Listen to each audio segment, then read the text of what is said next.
দেখো বন্ধুরা, এই ধরনের যদি মিসিং নাম্বারের ম্যাথগুলো থাকে তাহলে কিভাবে হবে। এগুলা প্রধানত রো ওয়াইজ বা কালাম ওয়াইজ হিসেব করে দেখতে হবে। এগুলোর কোনো নির্দিষ্ট প্রসেস বা পদ্ধতি নেই। যোগ বিয়োগ কোন ভাগের মাধ্যমে রো ওয়াইজ বা কালাম ওয়াইজ এগুলাই করতে হবে। এখানে কেমন হবে এটা, 9 + 7 = 16, 16 - 5 = 11, 6 + 4 = 10, 10 - 8 = 2। ঠিক সেম ভাবে এই নাম্বারটা আমাদের খুঁজে বার করতে হবে। 7 + 4 = 11, 11 - 8 = 3। তাহলে এটা হবে কত, 3 হবে, মানে এইটা অ্যান্সার।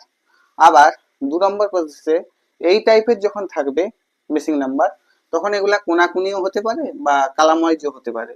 এগুলাকেও সেম প্রসেস, যোগ বিয়োগ গুণ ভাগের মতো করতে হবে। এটা কেমন আছে, এটা 3 × 3 আছে 9, আর এটা 5 × 6 13, 39, মাঝখানটা 39। এটাও 4 × 4 = 16, 7 × 5 = 35 = 51।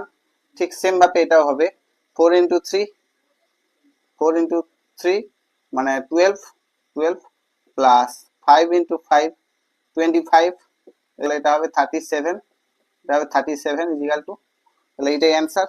আবার এইরকম যদি থাকে তাহলে কিভাবে হবে, 10a - 7b 3c হচ্ছে, 9b - 3c 6a হচ্ছে। এখানে 13c - 10a, মানে a আর c আছে, b নেই, তাহলে 13 থেকে 3b হবে। এখানে a আর c যেহেতু আছে, b নেই, তাহলে এখানে অ্যান্সার হবে 3b। Thank you.